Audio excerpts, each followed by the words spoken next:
So if you click this video in the hopes of finding more creative ways to find deals, even in the seller's market, then you, my friends, have come to the right place. But before we begin, if you was part of the initial 6,000 subscribers which I shared this video with, where I ran through 5 ways to find deals, including one secret that not many people will often tell you about, then guess what? You're in luck too, as I won't be repeating the same information in this particular video. So what does that mean? Well, it means that you get more ways to find deals. And for those of you who are new to the channel and maybe haven't even seen that original video, well, you're in luck as well. Because straight after learning all of the ways I share in this video of how you can find amazing property deals, you also get to watch that video straight afterwards. PS, remember, this would likely cost you thousands and thousands of pounds to learn about in a property course. So, on that note, before we begin, if you've already watched that previous video and you're excited for this one, it would be greatly appreciated if you could begin by simply smashing that like button. Now, with that awkward intro out of the way, let's jump straight into today's video. What's going on, everyone? My name is Aaron, aka The Anxious Investor, bringing you everything I know each and every single week in the hopes that you guys can go out there and do it bigger and better than myself. And of course, reduce any anxieties you have around the possibility of investing money into property. So with that, let's get going straight into this video. The first way of finding property deals in today's market that I want to share with you guys is via commercial agents. Now, as many of you know, I have purchased a commercial property a while ago, which we actually converted into 10 flats and will now be building brand new dwellings, houses, on that land too. But one of the reasons I think it's important to never discount commercial agents is because they have access to many commercial properties.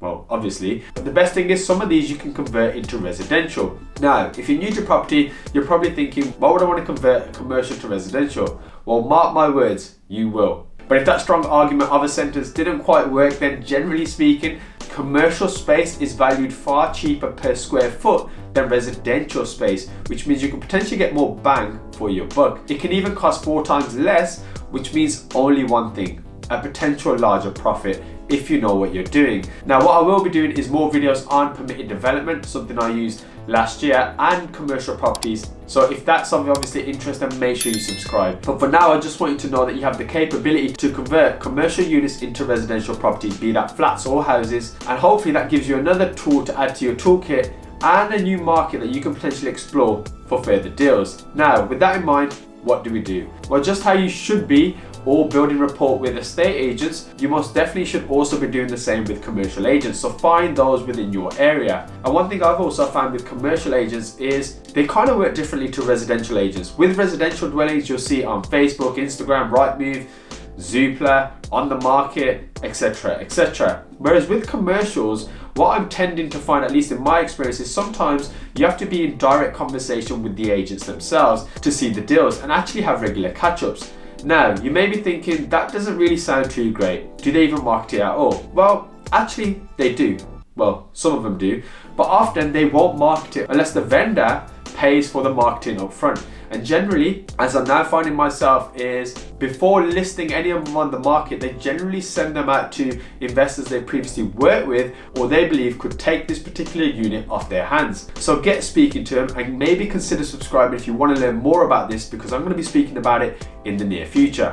The second is receiverships. So a very, very quick history lesson here. Initially, when this term was brought about, it was to allow the courts to manage properties that essentially needed to be managed. For example, if you had landlords or landowners arguing, etc., over the land that may be vacant or not used or maybe even misused perhaps, what they would generally do is appoint an officer of the court to take over that asset while the dispute was resolved.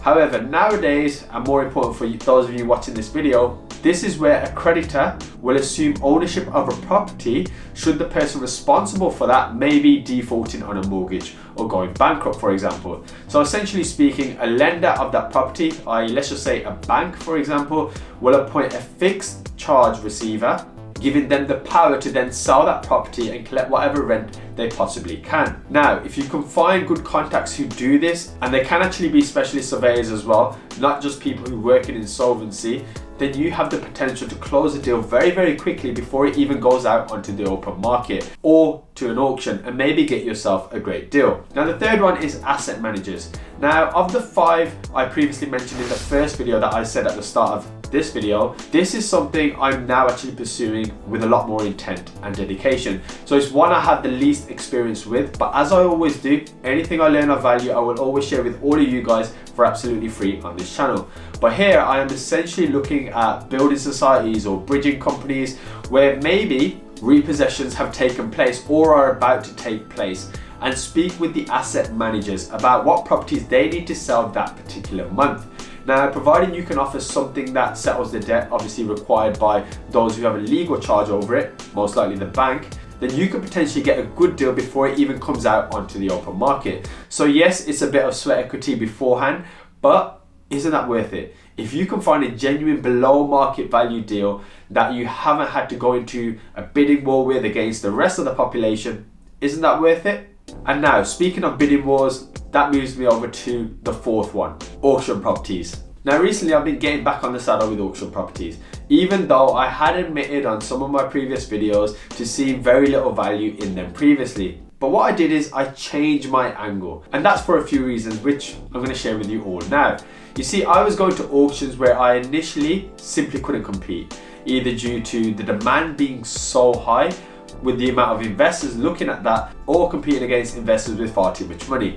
Now these included places like SDL or Bondwolf, and trying to compete in areas local to myself, honestly, the auction process just became impossible, and it got to a point where I just got fed up and I stopped.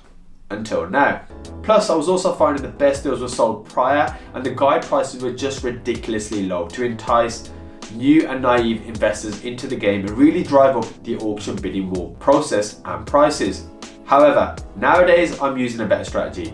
I'm not only fortunate enough to be able to bid slightly higher on more expensive plots due to working with investors who want to work with me, making my purchasing budget or power slightly higher, but I'm also steering clear of the high demand areas. So I'm moving towards different auction houses essentially, where I'm looking at small gaps as to what actually sells and what doesn't sell. I'm really trying to study this market. For example, if you go to a big, large London auction house where you'll likely be up against millionaires, but see some properties on that particular auction that are actually based further up north being offered for much less in terms of overall value, the chances are that they may remain unsold. Whereas if you were to put those in a standard Midlands auction like the ones I was going to, where it sits comfortably alongside similar priced properties, it likely gets snatched up. Now this strategy takes hard work and it isn't easy, but if you can identify a few auction areas and study what is sold pre and what doesn't sell post, you can potentially still get a deal and know what to look for with that particular auction house. And remember, deals can be had with pre-auction lots too, so it's always worth asking and putting offers down before the auction goes live. Deals can also be found post-auction too, especially if there's a random lot that people aren't familiar with in that particular area or doesn't appeal to them. And of course, I'm still sure that you can potentially get one live at an auction. Although please know your numbers and please do not get into a bidding war. And with that, my friends, I appreciate this is a more detailed, advanced way of finding deals, but I think for some of you out there, this would definitely be of some valuable use. And I sincerely hope that if you put the work in, you get the results that you deserve. And as always, I just want to take this moment to say thank you for sticking around today when you could have been doing anything. And I look forward to seeing you next time. Thanks for watching.